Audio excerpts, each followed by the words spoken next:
ನಮಸ್ಕಾರ. ಬೆಳೆಯುವ ಸಿರಿ ಮೊಳಕೆಯಲ್ಲಿ ಅಂತ ಒಂದು ಗಾದೆ ಕೇಳಿದ್ದೀರಾ? ಆ ಗಾದೆಯ ಅರ್ಥ ಏನಂದರೆ, ಚಿಕ್ಕವರಿದ್ದಾಗ ನಾವು ದೊಡ್ಡವರಾದ್ಮೇಲೆ ಏನಾಗ್ತೀವಿ ಅನ್ನೋದು ಅದರ ಗುರುತುಗಳು ಕಾಣಕ್ಕೆ ಸಿಗುತ್ತೆ ಅಂತ ಅರ್ಥ. ಹಾಗೆಯೇ ನಾವು ನಮ್ಮ ಭವಿಷ್ಯದಲ್ಲಿ ಹೇಗಿರ್ತೀವಿ ಅನ್ನೋದು ನಮ್ಮ ಇವತ್ತಿನ ದಿನದಲ್ಲಿ ಗುರುತುಗಳು ನೋಡೋಕ್ಕೆ ಸಿಗುತ್ತೆ. ಅದನ್ನು ಈಗಾಗಲೇ ಯಶಸ್ಸಿನ ಗ್ಯಾರಂಟಿ ಸೂತ್ರಗಳು ಅಂತ ಒಂದು ಸಂಚಿಕೆಯಲ್ಲಿ ದಿನಚರಿಯ ಪ್ರಾಮುಖ್ಯತೆ ಬಗ್ಗೆ ಮಾತಾಡಿದ್ದೀನಿ. ಆದರೆ ಇವತ್ತು ಮಾತಾಡೋಕ್ಕೆ ಹೊರಟಿರೋದು, ನಮ್ಮ ಕೆಲಸಗಳಲ್ಲಿ ನಮಗೆ ಅಭಿವೃದ್ಧಿ ಆಗಬೇಕಾದಾಗ ನಮ್ಮ ಮನಸ್ಥಿತಿ ಹೇಗಿರಬೇಕು, ಅಥವಾ ಏನು ರಹಸ್ಯಗಳಿದೆ, ಅಥವಾ ನಾನು ನನ್ನ ಜೀವನದಲ್ಲಿ ಕಲಿತಂಥ ಪಾಠಗಳೇನು ನಮ್ಮ ಕೆಲಸಗಳಲ್ಲಿ ಅಭಿವೃದ್ಧಿ ಕಾಣೋದಕ್ಕೆ, ಪ್ರಮೋಷನ್ನು ಇತ್ಯಾದಿ. ಈಗ ನಾನೊಂದು ಕೆಲಸದಲ್ಲಿದ್ದೀನಿ ಅಂತ ಅಂದ್ಕೊಳ್ಳೋಣ. ಒಂದು ಸ್ಟೋರ್ ಅಸಿಸ್ಟೆಂಟಾಗಿ ಸೇರಿಕೊಂಡಿದ್ದೀನಿ ಅಂತ. ಈಗ ನನ್ನ ತಕ್ಷಣದ ಗುರಿ ಏನು? ನನ್ನ ಮ್ಯಾನೇಜರ್ ಕೆಲಸ ನನಗೆ ಬರಬೇಕು. ಎಷ್ಟು ಬೇಗ ಬರುತ್ತೋ ಅಷ್ಟು ಬೇಗ ನಾನು ಬೆಳಿತೀನಿ, ನನ್ನ ಸಂಬಳ ಜಾಸ್ತಿ ಆಗುತ್ತೆ, ಇತರೆ ಅಲ್ವಾ? ಈಗ ಈ ನನ್ನ ಮ್ಯಾನೇಜರ್ ಕೆಲಸನ ನಾನು ತಗೊಳ್ಳೋದಕ್ಕೆ ರಹಸ್ಯ ಏನು? ಈಗ ನಮ್ಮ ಮ್ಯಾನೇಜರ್ ಬಿಟ್ಟೋದ್ರೆ ನನಗೆ ಇವತ್ತೇ ಆ ಕೆಲಸ ಕೊಡಲ್ವಲ್ಲ, ನನ್ನಲ್ಲಿ ಆ ಕ್ಷಮತೆ ಇಲ್ಲ. ಮೊದಲು ಮಾಡಬೇಕಾಗಿರೋದು ನನ್ನ ಕೆಲಸನ ನಾನು ಚೆನ್ನಾಗಿ ಮಾಡೋದು ಕಲಿಬೇಕು. ಅದಾದ ನಂತರ ರಹಸ್ಯ ಏನಪ್ಪ ಅಂತಂದರೆ, ನನ್ನ ಮ್ಯಾನೇಜರ್ ಕೆಲಸನ ನೋಡಿ ಕಲಿಯೋದಕ್ಕೆ ಶುರು ಮಾಡಬೇಕು. ಸೂಕ್ಷ್ಮ ಗಮನ ಇರಬೇಕು, ಯಾವಾಗಲೂ ಒಂದು ಕಣ್ಣಿಟ್ಟಿರಬೇಕು ಮ್ಯಾನೇಜರ್ ಮೇಲೆ. ಅವರು ಏನು ಕೆಲಸ ಮಾಡ್ತಾರೆ, ಅವರ ದಿನಚರಿ ಹೇಗೆ ಶುರು ಆಗುತ್ತೆ, ಬೆಳಿಗ್ಗೆ ಏನು ಇಮೇಲ್ಗಳು ಬರುತ್ತಾ, ಅವ್ರಿಗೆ ಯಾರು ಹೇಳ್ತಾರೆ, ಏನು ಕೆಲಸ ಮಾಡಬೇಕು ಅಂತ ಯಾರು ಹೇಳ್ತಾರೆ ಅವರಿಗೆ, ಅವ್ರ ಕೆಲಸಗಳನ್ನು ಹೇಗೆ ಮಾಡ್ತಾರೆ, ಇಷ್ಟು ಜನ ಸ್ಟೋರ್ ಅಸಿಸ್ಟೆಂಟ್ ಇದ್ದಾರೆ, ಅಷ್ಟು ಜನನ ಅವ್ರು ಹೇಗೆ ನೋಡ್ಕೋತಾರೆ, ಅವ್ರದ್ದು ಏನು ಐಡಿಯಾ, ಅವ್ರ ಸ್ಟ್ರಾಟಜಿ ಏನು, ಎಲ್ಲರ ಹತ್ರ ಹೇಗೆ ಮಾತಾಡ್ತಾರೆ, ಅವ್ರ ನಡವಳಿಕೆ ಹೇಗಿದೆ, ಹೇಗೆ ಉಡುಗೆ ತೊಡುಗೆ ಹೇಗಿದೆ ಅವ್ರದ್ದು, ಅವರ ಗುರಿಗಳೇನು, ಅಥವಾ ಅವರ ಟಾರ್ಗೆಟ್ ಏನು, ಕಂಪ್ನಿ ಅವ್ರಿಗೇನು ಕೆಲಸ ಕೊಟ್ಟಿದೆ, ಅವರು ಅದನ್ನು ಹೇಗೆ ನಿಭಾಯಿಸ್ತಾ ಇದ್ದಾರೆ, ಇಷ್ಟನ್ನು ನಾವು ನೋಡಿ ತಿಳ್ಕೊಂಡು ಕಲ್ತ್ಕೊಂಡು ಆ ಕೆಲಸನ ಮಾಡೋದಕ್ಕೂ ಶುರು ಮಾಡಬೇಕು ಸ್ವಲ್ಪ ಸಮಯ ಆದಮೇಲೆ. ಈಗ ನಮ್ಮ ಮ್ಯಾನೇಜರ್ ಹತ್ರ ಹೋಗ್ಬಿಟ್ಟು ನಿಮ್ಮ ಕೆಲಸನ ನಾನು ಸಹಾಯ ಮಾಡ್ತೀನಿ, ನಾನು ಫ್ರೀ ಆಗಿದ್ದೀನಿ, ಈ ಕೆಲಸ ನನಗೆ ಕೊಡಿ ಅಂತಂದರೆ ಬೇಡ ಅಂತಾರೆ. ಖುಷಿಯಾಗಿ ಆಯ್ತಪ್ಪ ಬಾ ಮಾಡು ಅಂತಾರೆ. ಇನ್ನೊಂದು ಕಾರ್ಪೊರೇಟ್ಗಳಲ್ಲಿ ಬಕೆಟ್ ಹಿಡಿಯೋದು ಅನ್ನೋದೊಂದು ಸಪ್ರೇಟ್ ಇದೆ. ನಾನು ಆ ವಿಷಯ ಮಾತಾಡ್ತಾ ಇಲ್ಲ. ನಾನು ಹೇಳ್ತಾ ಇರೋದು, ನಮ್ಮ ಕಲಿಕೆಗೋಸ್ಕರ ನಮ್ಮ ಮ್ಯಾನೇಜರ್ ಕೆಲಸನ ನಾವು ಮುಂಚೆನೇ ಕಲಿತು ನಾನು ಮಾಡಲಾ ಅಂತ ಅವ್ರನ್ನೇ ಕೇಳಿ, ಅವರಿಗೆ ಯಾವಾಗ ನಾವು ಕೈ ಜೋಡ್ಸೋಕ್ಕೆ ಶುರು ಮಾಡ್ತೀವೋ ಆವಾಗ ನಾವು ಆ ಕೆಲಸನ ಬೇಗ ಕಲೀಲಿಕ್ಕೆ ಸಾಧ್ಯ ಅಂತ ಹೇಳಕ್ಕೆ ಬಂದೆ. ಈಗ ಅದಾದಮೇಲೆ ಅವರಿಗೆ ಅವ್ರ ಕೆಲಸನ ನಾವು ನೋಡಿ ಕಲಿಯೋದು, ಅವರ ಜವಾಬ್ದಾರಿಗಳನ್ನು ಅರಿತು ಅವರ ಜವಾಬ್ದಾರಿಗಳನ್ನು ನಾವು ನಿಭಾಯಿಸೋ ಶಕ್ತಿ ನಮ್ಮಲ್ಲಿ ಬಂದಿದೆ ಅಂತ ಹೇಳಿ ಅಕಸ್ಮಾತ್ ನಮ್ಮ ಏರಿಯಾ ಮ್ಯಾನೇಜರಿಗೆ ಗೊತ್ತಾದರೆ ಹೇಗಿರುತ್ತೆ ಯೋಚಿಸಿ. ಇವನು ಸ್ಟೋರ್ ಅಸಿಸ್ಟೆಂಟಾಗೂ ತುಂಬ ಚೆನ್ನಾಗಿ ಕೆಲಸ ಮಾಡ್ತಾನೆ, ಒಳ್ಳೆ ಮ್ಯಾನೇಜರ್ ಥರ ಮಾತಾಡೋದು ಕಲ್ತಿದ್ದಾನೆ, ಮ್ಯಾನೇಜರ್ ಕೆಲಸನೆಲ್ಲ ಮ್ಯಾನೇಜರ್ ಇಲ್ದಾಗ ಇವನೇ ಮಾಡಿಬಿಡ್ತಾನೆ, ಅಕಸ್ಮಾತ್ ಮ್ಯಾನೇಜರ್ ರಜಾ ಗಿಜಾದಲ್ಲಿದ್ದರೆ ಇವನೇ ಮಾಡ್ತಾ ಇದ್ದಾನೆ ಅಂತ ನಿಮ್ಮ ಒಬ್ಬ ಏರಿಯಾ ಹೆಡ್ಡಿಗೋ ಅಥವಾ ಕ್ಲಸ್ಟರ್ ಹೆಡ್ಡಿಗೋ ಗೊತ್ತಾದಾಗ ಅವ್ರ ಮನಸ್ಸಲ್ಲಿ ಯೋಚನೆ ಬಂದೇ ಬರುತ್ತೆ, ನಾಳೆ ಅವಕಾಶ ಬಂದಾಗ ಇವನು ಮ್ಯಾನೇಜರ್ ಮಾಡ್ಬೋದು ಅಂತ. ಅದು ನಿಜವಾದ ರಹಸ್ಯ. ಕ್ಷಮತೆಯನ್ನು ಬೆಳೆಸ್ಕೊಳ್ಬೇಕು. ನಮ್ಮ ಅಭಿವೃದ್ಧಿಗೆ ಬೇಕಾದಂಥ ಕ್ಷಮತೆ ನಮ್ಮಲ್ಲಿ ನಾವು ಬೆಳೆಸ್ಕೊಳ್ಳೋದಕ್ಕೆ ಶುರು ಮಾಡಿದರೆ ನಮ್ಮ ಅಭಿವೃದ್ಧಿ ಖಂಡಿತ. ಎರಡನೇದು ಜ್ಞಾನ, ಸಂಸ್ಥಾಪಕ ಜ್ಞಾನ, ಅಂದರೆ ಸಂಪೂರ್ಣ ಸಂಸ್ಥಾಪಕ ಜ್ಞಾನ. ಒಂದು ಕಂಪನಿ ಶುರುವಿನಿಂದ ಕೊನೆಯ ತನಕ ಹೇಗೆ ನಡೆಯುತ್ತೆ ಅನ್ನೋದನ್ನು ತಿಳ್ಕೊಳ್ಳೋಕೆ ಶುರು ಮಾಡಬೇಕು. ಮೊದಲ ದಿನಗಳಲ್ಲಿ ಕಷ್ಟ ಆಗ್ಬೋದು, ಮೊದಲು ನಮ್ಮ ಕೆಲಸನೇ ನಮಗೆ ಅರ್ಥ ಆಗ್ತಿರಲ್ಲ. ಆದರೆ ನಮಗೆ ನಿಜವಾದ ಹಸಿವಿದ್ದಲ್ಲಿ ನಾವು ನಿಧಾನವಾಗಿ ಈ ಏನು ಮ್ಯಾನೇಜರ್ ಕೆಲಸಕ್ಕೆ ತಯಾರಾಗ್ತೀವಿ, ಆ ಕ್ಷಮತೆಯನ್ನು ಬೆಳೆಸ್ಕೊಂಡು ನಿಧಾನವಾಗಿ ಬೇಕಾದಷ್ಟಿದೆ ರೀ. ಇಂಟರ್ನೆಟ್ಟಲ್ಲಿ ಫ್ರೀಯಾಗಿ ಸಿಗುತ್ತೆ, ಯೂಟ್ಯೂಬ್ನಲ್ಲಿ ಫ್ರೀಯಾಗಿ ಸಿಗುತ್ತೆ. ಒಂದು ಕಂಪನಿನ ಹೇಗೆ ಸಂಸ್ಥಾಪನೆ ಮಾಡ್ತಾರೆ ಅಥವಾ ಒಂದು ಕಂಪನಿನ ಹೇಗೆ ನಡೆಸ್ತಾರೆ, ಕಂಪನಿಗಳಲ್ಲಿ ಎಷ್ಟು ಡಿಪಾರ್ಟ್ಮೆಂಟ್ಗಳಿವೆ, ಒಂದು ಕಂಪನಿ ಹೇಗೆ ನಡೆಯುತ್ತೆ.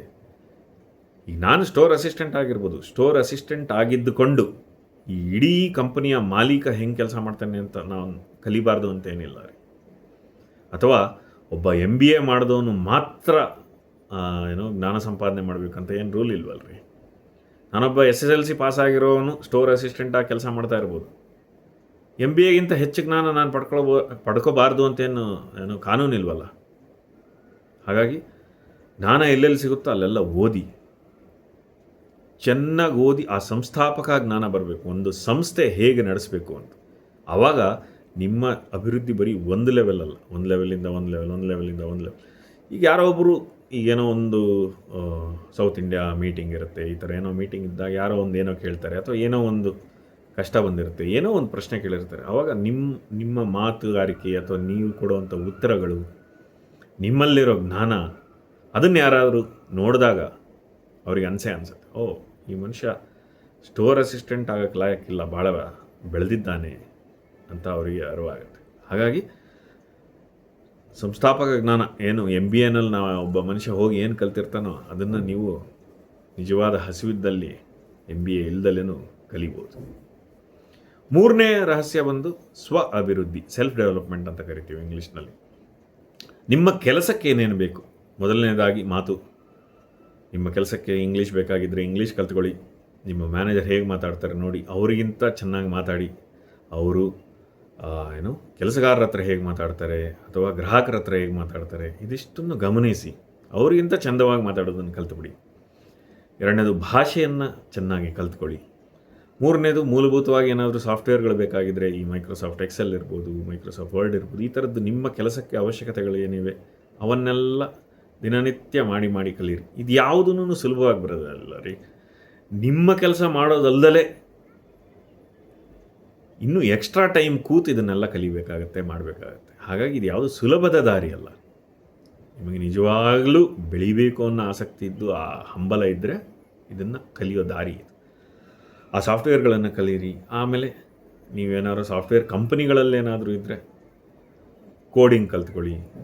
ಸಾಫ್ಟ್ವೇರ್ದು ಯಾವ್ಯಾವ ಕೆಲಸ ಇರುತ್ತೆ, ಹೊಸ ಕೌಶಲ್ಯಗಳೇನಿದೆ, ಸ್ಕಿಲ್ಸ್ ಅಂತ ಏನು ಕರಿತೀವಿ, ಅದನ್ನೆಲ್ಲ ಕಲ್ತ್ಕೊಳ್ಳಿ.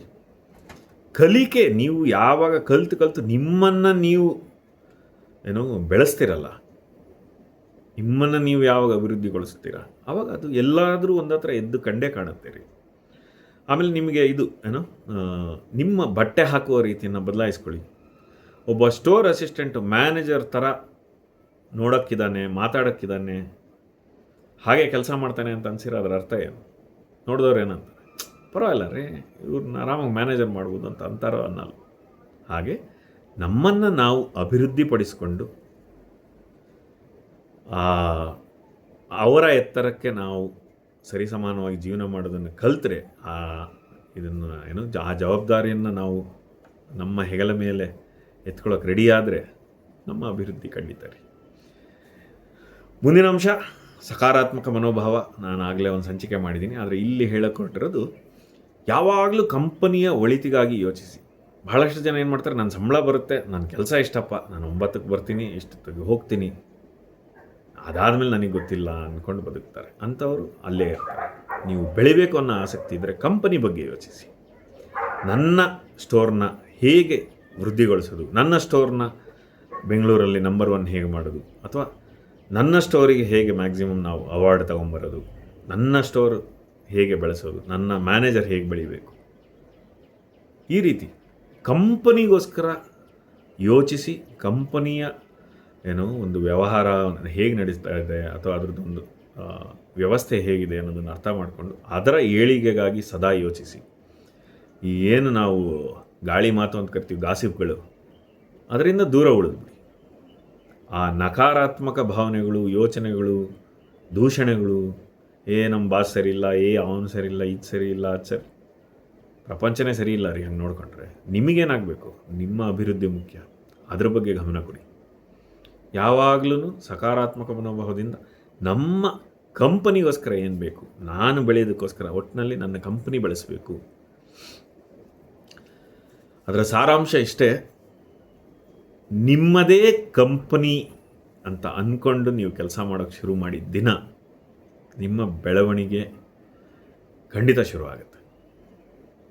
ಯಾರೋ ಬಾಸ್ ಕೊಟ್ಟ ಕೆಲಸ ಮಾಡ್ತಾಯಿದ್ದೀನಿ ಅಥವಾ ಕಂಪನಿ ಕೊಟ್ಟ ಕೆಲಸ ಮಾಡ್ತಾಯಿದ್ದೀನಿ ಅನ್ನೋ ಮನೋಭಾವನ ಬಿಟ್ಟು, ಇದು ನನ್ನದೇ ಕಂಪನಿ, ನಾನೇ ಈ ಕಂಪನಿಯ ಮಾಲೀಕ ಆದರೆ ಇದನ್ನು ಹೇಗೆ ನನ್ನ ಕೆಲಸನ ನಾನು ಹೇಗೆ ಮಾಡ್ತೀನಿ, ಒಬ್ಬ ಸ್ಟೋರ್ ಅಸಿಸ್ಟೆಂಟ್ ಅನ್ನೋನು ಹೇಗೆ ಮಾಡಬೇಕು ಅಂತ ನಾನು ಚೌಕಟ್ಟು ಬರಿತೀನಿ ಅನ್ನೋದನ್ನು ನಾವೇ ಯೋಚನೆ ಮಾಡಿದಾಗ ಆ ಕೆಲಸನ ಚೆನ್ನಾಗಿ ಮಾಡ್ತೀವಿ. ಆಮೇಲೆ ಅದರ ನೆಕ್ಸ್ಟ್ ಲೆವೆಲ್ ಏನಿರುತ್ತೆ ಮ್ಯಾನೇಜರ್ ಕೆಲಸ, ಅದನ್ನು ಕೈ ಜೋಡಿಸಿ ಮಾಡೋಕ್ಕೆ ಶುರು ಮಾಡ್ತೀವಿ.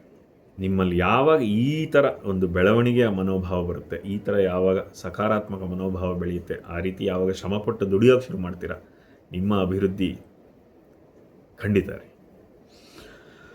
ಇದು ಬರೀ ನಿಮ್ಮ ಕೆಲಸದ ವೃದ್ಧಿ ಮಾತ್ರ ಅಲ್ಲ, ಮುಂದೆ ಇದು ನಿಮ್ಮ ಜೀವನಕ್ಕೂ ಬಹಳ ಉಪಯುಕ್ತ ಆಗುತ್ತೆ ರೀ. ಕಷ್ಟಪಟ್ಟು ಕೆಲಸ ಮಾಡಿ, ಜಗತ್ತಿನ ಎಲ್ಲ ಅಭಿವೃದ್ಧಿ ನಿಮ್ಮದಾಗಲಿ. ಶುಭವಾಗಲಿ.